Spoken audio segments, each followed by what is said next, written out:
একটু ভয় ভীতি তাকওয়া, কবরের চিন্তা করি, আখিরাতের চিন্তা করি, জাহান্নামের চিন্তা করি, একটু অনুভূতি হৃদয়ে আমরা জাগ্রত করে আমরা নিয়ে যাই, আল্লাহ এই ওসিলাকে কেন্দ্র করে আল্লাহ ক্ষমা করে দিবেন।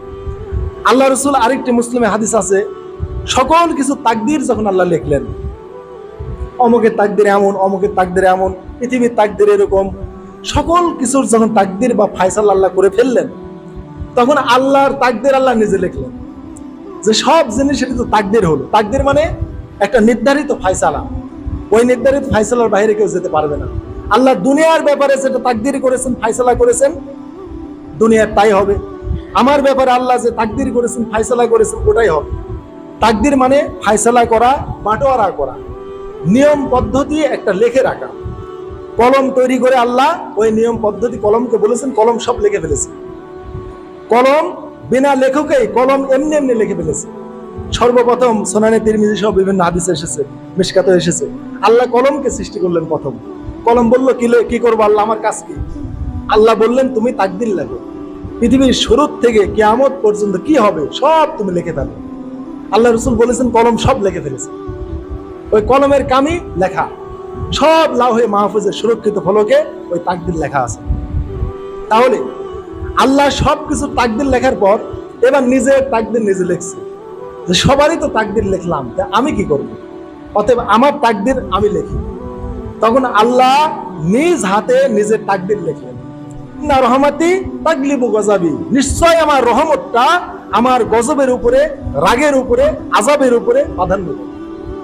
অতএব আল্লাহ আমার প্রতি যতই রাগ করেন, অসন্তুষ্ট হন, আল্লাহ নিজের তাকদীর নিজে লিখে রেখেছেন যে তার রহমতটাই প্রাধান্য পাবে, সেই দিন গজব প্রাধান্য পাবেন না, গজব সেই দিন প্রাধান্য পাবে না। আল্লাহ এত রহম, আল্লাহ এত করুণাশীল, তাহলে আমরা সেই রহমতের আশা করতে পারি না? ওই রহমতের আশা করতে হবে। হাজির আল্লাহ রহমত থেকে নিরাশ হতে আল্লাহ নিষেধ করেছেন, ইয়া ইবাদি আল্লাযিনা আসরাফু আলা আনফুসিহিম লা তাকনাতু মির রাহমাতিল্লাহ, হে আমার বান্দারা, নিজের প্রতি জুলুম করেছো, অনেক পাপ করেছো, অন্যায় করেছো, আমার রহমত থেকে নিরাশ হয়ো না। ইন্নাল্লাহ ইয়াগফিরুয যুনুবা জামিয়া, আল্লাহ সব গুনাহ ক্ষমা করে দেন। আল্লাহ নিরাশ হতে মানা করেছেন, নিরাশ হবেন না। বলবেন না আমি এমনিও জাহান্নামে যাব, অমনেও যাব, এই কথা বলার জন্য আপনি জাহান্নামে যাবেন।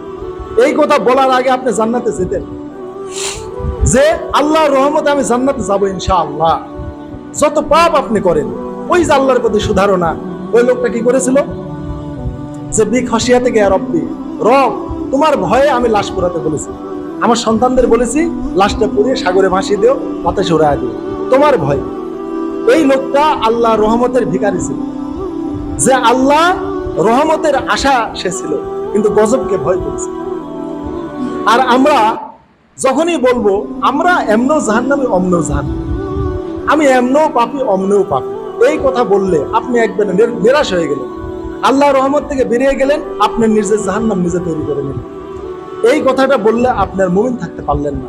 আল্লাহ বলেছেন লা তাকনাতু মির রাহমাতিল্লাহ, যত গুনাহ করো বান্দা, অন্যায় করো, আল্লাহ রাসূল সহিহ মুসলিমের হাদিসে বলেছেন, বান্দা তুমি আমার দিকে আধ হাত আসবে, আমি এক হাত যাব, হেঁটে আসবে, তোমার দিকে দৌড়ে যাব।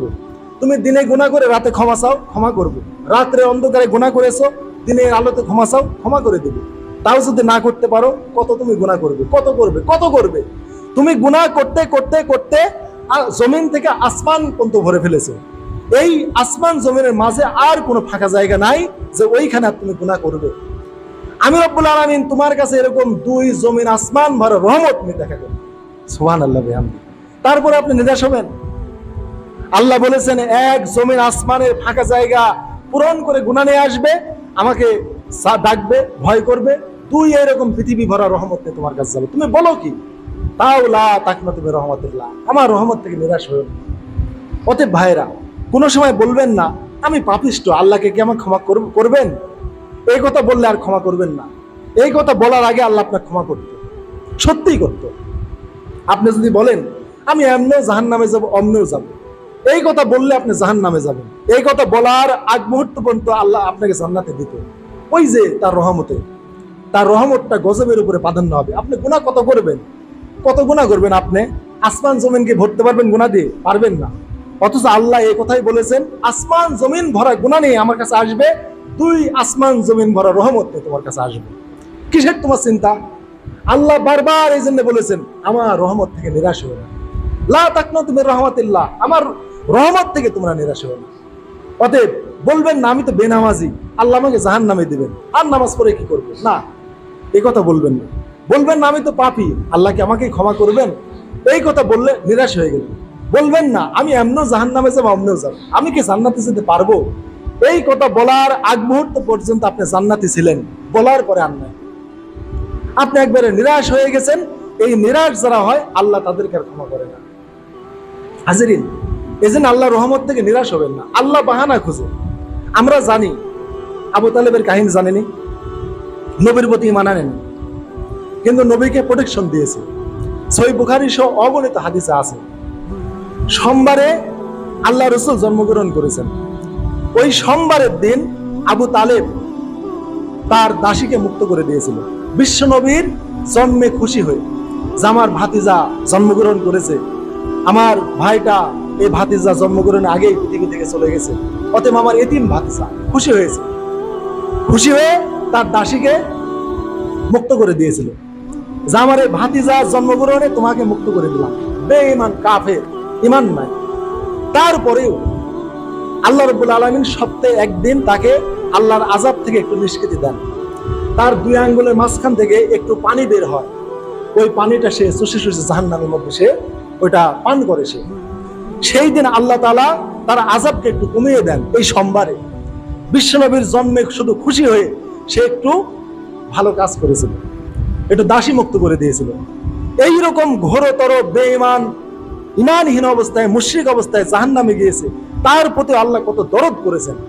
জাহান্নামের ভিতরে তাকে আঙ্গুল থেকে পানি বের করে দিচ্ছে, আর ওই পানি সে পান করছে, করে একটু তৃপ্তি পাচ্ছে, শান্তি পাচ্ছে, অথচ জাহান্নামের ভিতরে। তাহলে জাহান্নামের ভিতরেও আল্লাহ স্বস্তি দিতে পারে, শান্তি দিতে পারে, শুধু এতটুকু ওসিলাকে কেন্দ্র করে। আর সে যদি ঈমান এনে মারা যেত তাহলে তার মর্যাদা কত হতো। আরেক বর্ণনায় আছে সহিহ হাদিসে যে সবচাইতে কম আযাব দেয়া হবে আবু তালেবকে। কেন? বিশ্বনবীর প্রতি ঈমান আনে নাই, কিন্তু সাহায্য করেছে, বিশ্বনবীকে প্রোটেকশন দিয়েছে, কাফের মুশরিকদের অত্যাচারে ঠেকাইছে। আল্লাহ শুধু জাহান্নাম থেকে একজোড়া জাহান্নামের জুতা এনে তাকে পরায় দিবে, আর এই পরানোর কারণে তার মাথার মগজ টকবক করে সব ছিটকে পড়ে যাবে। এইটা হচ্ছে সবচাইতে কম শাস্তি।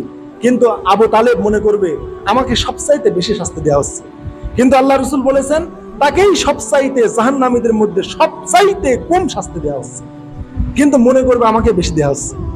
তাহলে কি জাহান্নামের মধ্যেও আল্লাহ আযাবকে কমিয়ে দিচ্ছেন। কি কারণে? ওই বিশ্বনবীর প্রতি একটু খালি ভালো ধারণা ছিল যে আমার ভাতিজা মিথ্যাবাদী না, ঈমান আনে নাই জাগতিক কারণে, পারিপার্শ্বিক কারণে, বন্ধুদের কারণে।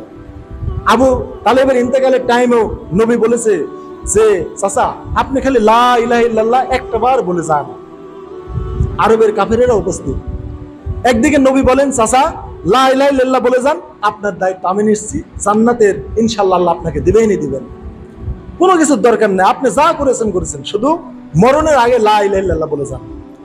আর কাফেরেরা বলে আবু তালেব এতদিন তুমি লা ইলাহা ইল্লাল্লাহ বললে না, আর মরার টাইমে কবে এই বাপদাদা ধর্মকে তুমি বিসর্জন দিয়ে যাবে, এতগুলো মাবুদকে অস্বীকার করে যাবে। তখন শেষ পর্যন্ত একদিকে কাফেরেরা বলে, একদিকে নবী বলে, দুই গুরু। নবী বারবার বলছে চাচা খালি লা ইলাহা ইল্লাল্লাহ বলে যান। কাফেরেরা বলে তুমি বলবে বাপদাদা ধর্ম ত্যাগ করবে।